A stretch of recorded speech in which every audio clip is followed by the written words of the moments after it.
Geometry کے اصول و قواعد اور دلائل و براہین سے سمت قبلہ سے متعلق اپنے وقت میں پیش آنے والے مسائل پر ایک کتاب ہدایت المتعال اور کشف العلہ تحریر فرمائی اور تحقیق برجندی کی تائید کی، اور جہت قبلہ پر لکھا کہ سوا گنتی کے 2-4 نادر مقاموں کے جو شاید آباد بھی نہ ہوں بلکہ غالباً سمندر میں پڑیں جن کا قبلہ نقطہ اعتدال ہو، بریلی کے ایک چھوٹے سے قصبے میں بیٹھا یہ مفکر و مدبر دنیا کے 2-4 مقامات کی طرف اشارہ کر رہا ہے جو مغربین یا مشرقین جہت قبلہ سے خارج ہیں۔ ان مقامات میں سے چند کو آج محققین نے جانا کہ وہ روس کا ایک دلدلی علاقہ، گرین لینڈ کی آخری جنوبی سرحد بحر ظلمات کی گہرائی، آسٹریلیا کے جنوبی جزیرے ہوبارٹ کا وہ سمندری علاقہ جسے برف کا سمندر کہا جاتا ہے، اور چوتھا ارجنٹینا کا وہ سمندری علاقہ جسے ڈریگ واٹر وے کا نام دیا گیا ہے۔ احمد رضا بریلوی پہلا مسلم سائنسدان جس نے علم توقید پر گرا قدر کام چھوڑا۔ اپنے وقت کے اس مجدد کو اس فن میں اس قدر کمال مہارت حاصل تھی کہ آپ اپنے ایجاد کردہ قواعد کے ذریعے یہ معلوم کر لیتے تھے کہ کس وقت آفتاب طلوع کرے گا اور کس وقت غروب۔ آپ کی فن توقید میں 19 کے قریب شاہکار کتابیں ملتی ہیں۔ احمد رضا بریلوی پہلا مسلم سائنسدان جس نے اس دور کے مطابق ایک عظیم اسلامی معاشی منصوبہ اور اقتصادیات پر کفل الفقیہ الفاہم اور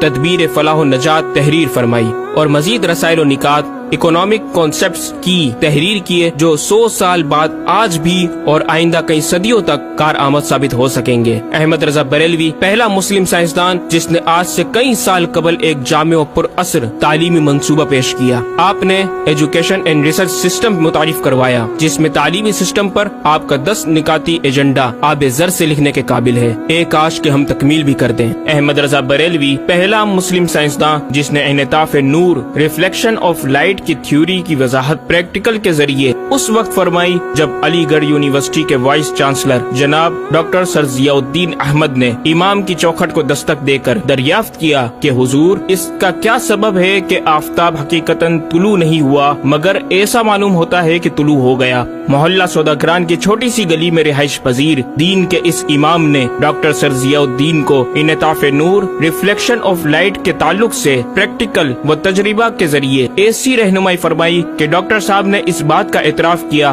اور کہا کہ میرے سوال کا جواب بہت مشکل اور ناقابل حل تھا اور اس سلسلے میں جرمنی جانے والا تھا، لیکن آپ نے فی البدی حل کر دیا۔ صحیح معنوں میں یہ ہستی نوبل پرائز کی مستحق ہے۔ ہوا تھی گو تند و تیز لیکن چراغ اپنا جلا رہا تھا، وہ مرد درویش جس کو حق نے دیے تھے انداز خسروانہ۔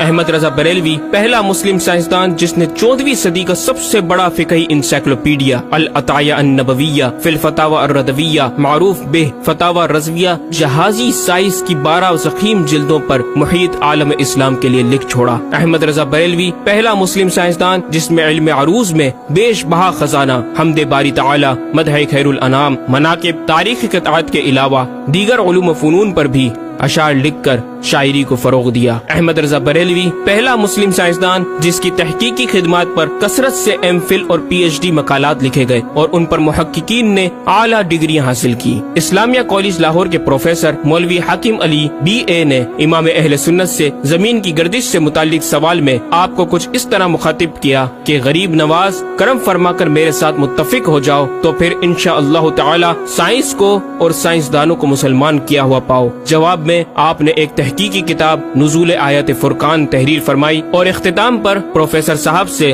مخاطب ہو کر بڑی محبت سے دل پذیر اور ایمان افروز تعلیم تلقین فرمائی۔ فرماتے ہیں محب فقیر سائنس یوں مسلمان نہ ہوگی کہ اسلامی مسائل کو آیات و نصوص میں تعویلات دور ازکار کر کے سائنس کے مطابق کر لیا جائے۔ یوں تو معاذ اللہ اسلام نے سائنس قبول کی نہ کہ سائنس نے اسلام۔ وہ مسلمان ہوگی تو یوں کہ جتنے اسلامی مسائل سے اسے خلاف ہے سب میں مسئلہ اسلامی کو روشن کیا جائے، دلائل سائنس کو مردود و پامال کر دیا جائے، جا بجا سائنس ہی کے اقوال سے اسلامی مسئلے کا اثبات ہو، یوں قابو میں آئے گی، اور یہ آپ جیسے فہیم سائنسدانوں کو باذنہ تعالی دشوار نہیں۔ الغرض صرف یہ ایک احمد رضا ہی نہیں، مسلمانوں کی علمی خدمات کی ایک طویل داستان ہے جسے بیان کیا جائے تو کئی ضخیم کتابیں تیار ہو جائیں اور یہ ثابت کرنا آسان ہو جائے کہ آج سائنس کے جن نظریات کو اہل مغرب کی تحقیقات سمجھا جاتا ہے دراصل عہد قدیم کی کاوشوں کا نتیجہ ہے جو تمام ممالک اسلامیہ میں پھیلے ہوئے ہیں۔ خود اہل یورپ نے بھی اس حقیقت کا بارہا اعتراف بھی کیا۔ یہ الگ بات ہے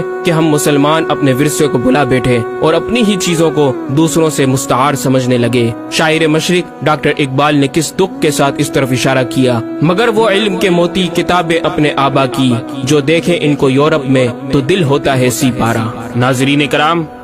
اس مکمل ڈاکیومنٹری گفتگو میں اعلیٰ حضرت امام اہل سنت مجدد دین و ملت کا اپنا لکھا ہوا یہ شعر آپ کی ذات و صفات کا احاطہ کرتا نظر آتا ہے کہ انہیں جانا انہیں مانا نہ رکھا غیر سے کام، انہیں جانا انہیں مانا نہ رکھا غیر سے کام، للہ الحمد میں دنیا سے مسلمان گیا۔